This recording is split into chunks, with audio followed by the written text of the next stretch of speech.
नमस्कार. मालिकेच्या आजच्या भागामध्ये आपल्याला पाहायला मिळणार आहे की स्वानंदीला मंदाचा फोन आलाय. मंदाची खूप चिडचिड होत आहे. ती म्हणते की काय करायचं आता सांग. इथं ना तुझ्या व्यायांनी घोडा नाही पाठवलेला, घोडी पाठवली. घोडी एवढी मोठी झाली पण तिला कुठलंही काम करायचं झालं ना काम करू वाटत नाही आणि तिला काम करता येत नाहीये असं म्हणत इकडे मंदाची खूप चिडचिड होत असते. तिला खूप त्रास होत असतो. तिला कळतच नसतं की मी काय बोलू आणि कशा पद्धतीने बोलू. कोणतंही काम करायला सांगितलं तरी हिचं मात्र सुरूच असतं. बाईसाहेब नाचा पाडा लावून बसलेले असतात आणि नाहीचा ठेका काही केला त्यांचा थांबतच नाही. असं म्हणत मंदा तोंडाला येईल ते बोलत असते. तिची खूप चिडचिड होत असते. तिला कळतच नसतं की हे सगळं काय घडतंय. मी काय करू आणि कशा पद्धतीने गोष्टी मॅनेज करू हा प्रश्न मंदाला पडलेला असतो आणि म्हणूनच तिची चिडचिड वाढत असते. स्वानंदी म्हणते अगं शांत हो. तेव्हा ती म्हणते की तुझे बाबा एफडी मोडायला गेले. काय करायचं होतं सांग. आता तर त्यांची तब्येत एवढी बिघडत असते. हे सगळं काय जे काय चालू आहे ना त्याच्यामुळे त्यांना खूप त्रास होत असतो आणि हे जर असंच चालू राहिलं तर काय करणार आहे आम्ही. अगं म्हातारपणासाठी तेवढीच गोष्ट आमच्याकडे होती आणि तीही आता ते मोडायला चाललेले आहे. तू सांग बाई त्यांना काय करायचं आहे ते. म्हणे राजवाड्यांचे पैसे द्यायचे आहेत आणि त्यासाठी एफडी मोडणार आहे. आता स्वानंदी म्हणते की अगं आई तू फोन ठेवला तर मला बाबांना फोन करता येईल ना. जर तू फोन ठेवलाच नाही तर मी फोन कसं करणार आहे. आणि मग स्वानंदी फोन ठेवते आणि आईला म्हणते की तू फोन ठेव आधी. आईने फोन ठेवल्यानंतर स्वानंदी आता बाबांना फोन करायला घेते तर बाबांकडून मेसेज आलेला असतो. नोटांचे फोटो बाबांनी पाठवलेले असतात आणि स्वानंदी म्हणते ओ बाबा हे काय आहे, कशाला फोटो पाठवलेत आणि पैशांचे फोटो कशाला पाठवलेत असं स्वानंदी विचारत असते. तेव्हा बाबा तिला सांगू लागतात की अगं ते पैसे राजवाड्यांकडे द्यायचेत ना त्याचे पैसे आहेत आणि असावे गं त्याचे फोटो म्हणून मी फोटो काढून पाठवलेले आहेत. बाबांनी मात्र आता नोटांचे फोटो पाठवलेले असतात आणि इकडे स्वानंदी मात्र त्याच गोष्टींचा विचार करत असते.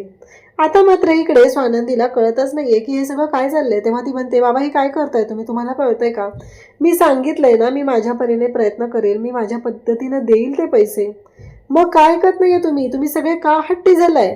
बाबा म्हणतात नंदू तुला माझी शपथ आहे अजिबात तू काही बोलायचं नाही. मी ठरवलंय ना द्यायचेत पैसे, ती माझी जबाबदारी असं म्हणत बाबांनी आता ते पैसे देण्याचं ठरवलेलं आहे. इकडे मात्र आता जीव खालवर खालवर होत आहे या मल्लिकाचा. तिला असं वाटत असतं की काय झालं असेल, कशासाठी ते सरपोतदार आले होते सोनाराच्या दुकानात. मग आपण विचारूया का फोन करून. म्हणून त्या ज्वेलर्सवाल्याला मल्लिका फोन करते. मग त्याला विचारते तेव्हा तो म्हणतो की नाही ते नाहीत आले परत आणि आले असते तर मी सांगितलं असतं ना. तेवढ्यातच अर्पिता इकडे वैतागून आलेली असते. मल्लिका म्हणते की हे बघ आत्ताच्या आत्ता आपल्याला अधिराला फोन करायचा आहे आणि अधिराला विचारायचं आहे की काय झालं. ते बांगड्यांच्या बाबतीतली जरा माहिती काढायची आहे. अर्पिता म्हणते अगं पण आई काय झालंय नक्की, तू माझं ऐकून घे. तेव्हा ती म्हणते नाही हे काम आधी झालं पाहिजे. जर का हे आपल्याला कळलं की ते का गेले होते ज्वेलर्स शॉपकडे तर आपल्याला कळेल पुढं काय होणार आहे. तेव्हा अर्पिता म्हणते की ठीक आहे. मग अर्पिता आईनं सांगितलंय म्हणून आता अधिराला फोन करते आणि अधिराला फोन करून स्पीकरला फोन टाकते. इकडे अधिराला बिचारीला माहीतच नसतं की यांचं काय प्लॅनिंग सुरू आहे, काय बोलणं सुरू आहे ते. तेव्हा मात्र अर्पिता म्हणू लागते की अगं ते बांगड्यांचं जे होतं ना अधिरा. तेव्हा अधिरा म्हणते की एक गोष्ट लक्षात ठेव. कसं आहे माहिती आहे का, तो मॅटर संपलेला आहे. तो मॅटर आता काढायची काहीही गरज नाही असं जेव्हा अधिरा सांगते तेव्हा ती म्हणते नाही गं. इकडे आजी जरा नाराज असते ना म्हणून आपलं. तेव्हा मात्र इकडे अधिराला हे सगळं बोलणं ऐकून धक्का बसलेला असतो आणि तेव्हा मात्र अधिरा म्हणत असते की ही गोष्ट लक्षात ठेव. कसं आहे माहिती आहे का, काहीही झालं तरीही आत्ता त्या बांगड्यांचा मॅटर संपलेला आहे आणि आजीची मी समजूत घालेल. तेव्हा मात्र हे सगळं जेव्हा चालू असतं त्याच वेळी तिथं आता सगळेजण बोलत असतात आणि मग अधिरा म्हणत असते की हे बघ आजच आता बाबा येणार आहेत आणि आजीला पैसे देणार आहेत बांगड्यांचे. बँकेत गेलेले ते एफडी मोडायला. अधिरा रागानेच ती सांगते आणि म्हणते की मला काम आहे, मला जायचंय. तेव्हा मात्र इकडे आता लगेचच अर्पिता तिला म्हणते तू किचनमध्ये का, किचनमध्ये काम करते का. अधिरा म्हणते नाही मला कॉफी घ्यायची आणि त्यासाठी मला किचनमध्ये जावं लागणार आहे. आणि झालं आता या अर्पिताने मूर्खपणा करून अधिराच्या तोंडून सगळं बदलून घेतलेलं असतं आणि त्याच वेळी इकडे या सगळ्या गोष्टी घडत असतात. त्याच वेळी इकडे पाहायला मिळतं ते म्हणजे आजींसाठी चहा आणलेला असतो सुवर्णाने आणि ती आजींना चहा देत होती आणि त्याच वेळी इकडे आता उमा आलेली आहे म्हणून सांगितलं जातं. उमा भालेराव आलेले असते आणि मग आजी म्हणतात की अगं उमा. तेव्हा ती सांगते की तुमचं लेटर मिळालं ना. त्यामुळे मी ठरवलं की आता स्वतःच भेटायला जाऊया, म्हणून मी तुम्हाला भेटायला आलेली आहे. आणि मग या बाजूला माझं कामही होतं, तेही झालं आणि तुमची भेटही झाली. खरंच तुमच्यासारखी लोक भेटली ना खूप बरं वाटतं. आजीसुद्धा म्हणतात, तुझा आवाज ऐकण्यासाठी मी आतुर असते ग रेडिओवरती. खरंच मलाही खूप बरं वाटतं. खूप आपलेपणाने बोलत असते. ती म्हणते, काय करणार ना, आपलेपणाने बोललंच पाहिजे. नाहीतर या जगात आपलेपणाने बोलणारं कोणी राहिलेलं आहे का? आपलीच माणसं आपल्यापासून दूर जातात. माझंच बघा ना. देवाजी म्हणतात, का ग, कोण कोण असतं घरी? तेव्हा उमा सांगते, मुलगा आणि मी. आजकालच्या मुलांना कुठे वेळ असतो आपल्याशी बोलायला? आजी म्हणू लागतात की बरोबर आहे, माझ्याकडे पण बघ ना. पिंट्याच्या बाबतीत तेच झालं ग. त्याची आई गेले आणि मग मीच आई झाली त्याची. आताही पिंट्याचं काम असतं, मग त्याला मला तेवढा वेळ देता येत नाही ना. मग मी रेडिओ ऐकते, बाकीचं लॅपटॉपवरती पिक्चर वगैरे बघते, हे माझं चालू असतं.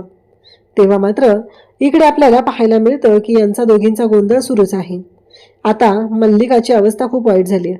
मल्लिका म्हणते, काही झालं तरी ते पैसे घेऊन इकडे पोचले नाहीत पाहिजे, कारण या स्वानंदी आणि त्या सरपोतरांना मनातनं उतरलेलं आहे त्यांच्या बाबतीत. आता त्यांची इमेज चांगली व्हायला नकोय, एवढंच चालू झालेलं असतं.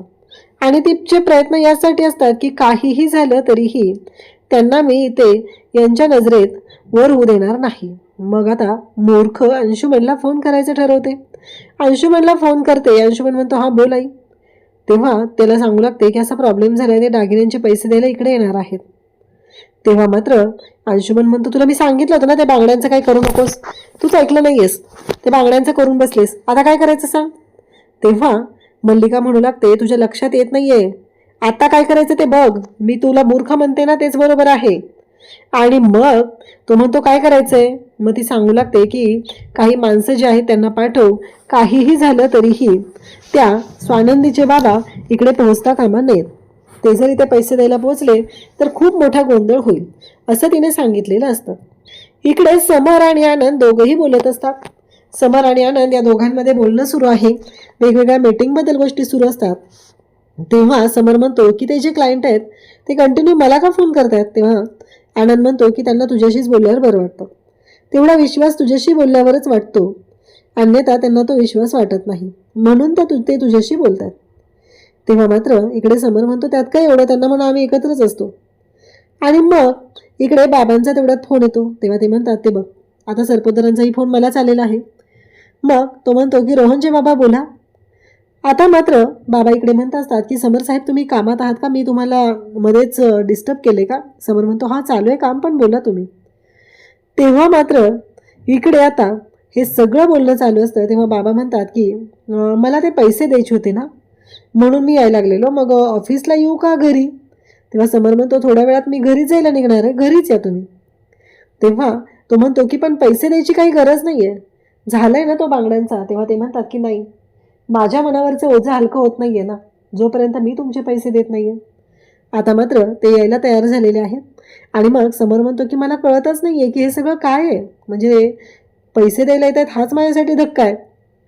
आणि दुसरी गोष्ट म्हणजे मला कळतच नाही आहे की हे सगळं काय आहे, कारण ते इकडे पैसे द्यायला येणार आहेत आणि त्यासोबतच ते म्हणतायत की माझे मनावरचं ओझं हलकं होईल. म्हणजे हे सरपोतदार नक्की कसे आहेत, हा प्रश्न माझ्या डोक्यात अजून सुरूच आहे. इकडे आता काही गुंडांना बोलावून घेतलेला आहे अंशुमनने, आणि तो सांगतो की त्या रस्त्यावरून तो म्हातारा येत आहे, काहीही झालं तरीही त्याला पोहोचू द्यायचं नाही. रोहनने इकडे बाबांना फोन केलेला असतो. आता रोहनला पण आईने ही गोष्ट सांगितलेली आहे, बाबा एफडी मोडणार आहेत. हे सगळं बाबांच्या बाबतीतलं त्यालाही कळलंय. तेव्हा बाबा म्हणतात की अरे समर साहेबांच्या घरी मी पैसे द्यायला चाललोय, मारुती मंदिरच्या रस्त्यावर आहे आता. तेव्हा तो म्हणतो की तुम्ही तिथेच थांबा, मी पोचतोय, असं म्हणत तो सांगत असतो. आता त्याला ऑफिसमध्ये जाऊन तिथली परमिशन घेऊन बॅग तरी घेतली पाहिजे. आता हा फोन होतोय तोपर्यंत स्वानंदीकडे फोन करत असते. आणि त्याचबरोबर हे सगळं जेव्हा घडत असतं तेव्हा मात्र समरच्या बाबतीत आता इकडे रोहन बाबांना फोन केलेला असतो. आता तो स्वानंदीला फोन करतो, स्वानंदीशी बोलू लागतो. तेव्हा स्वानंदी म्हणते की रोहन काय चाललंय हे सगळं? तेव्हा तो म्हणतो की बरोबर आहे, बाबा जे करतायत ना ते बरोबरच आहे, त्याच्यामध्ये काही शंका नाही आहे, आणि त्यांनी तसंच केलेलं आहे. आणि मलाही वाटतंय, आणि मी आहे ना बाबांसाठी, काळजी करायची काहीच गरज नाही. स्वानंदी म्हणत असते की तसं नाही आहे रे रोहन, तुझ्या लक्षात येत नाही आहे का? मला काय म्हणायचं आहे ते. अरे मी आहे ना, मी कमवते ना, मी देईल ना त्यांना, असं काय विचार करतोयस तू. आणि त्याचबरोबर हे सगळं बोलणं दोघांचं चालू आहे तेव्हा रोहन म्हणतो की मी आणि बाबा आम्ही दोघंही येतोय, काळजी नको करूस तू, आम्ही तिथं आल्यावर बोलू. आम्ही दोघंही समर साहेबांना ते पैसे द्यायला येत आहे. आता मात्र स्वानंदी म्हणते की खरंच सगळ्यांनी फक्त हट्टीच व्हायचं ठरवलेलं आहे, असं म्हणत स्वानंदीची चिडचिड सुरू असते. त्याचवेळी इकडे आपल्याला पाहायला मिळतं ते म्हणजे बाबांच्या मागं गुंड लागलेत. ही गोष्ट बाबांच्या लक्षात येते. ते तिथून पळत असतात परंतु काही केलं ते गुंड काही थांबत नाहीत आणि ते पुढून मागून आता गुंड बाबांच्या भोवती गोळा होतात आणि त्यांच्या हातातली पैशाची पिशवी खेचून घेतात. त्यांना त्यांच्या हातामध्ये असलेल्या हॉकीच्या स्टिकने डोक्यात मारतात. बाबा खाली पडतात. बाबांना सुद्धा धक्का बसलेला असतो आणि मग ते स्वानंदीला फोन करतात. स्वानंदी आता घाईत असते, निघालेली असते. समरला ती सांगते पण समर म्हणतो हां ठीक आहे. त्याला काहीच वाटत नाही त्या गोष्टीचं. या गोष्टीचं स्वानंदीला सुद्धा नवल वाटतं. थँक्यू.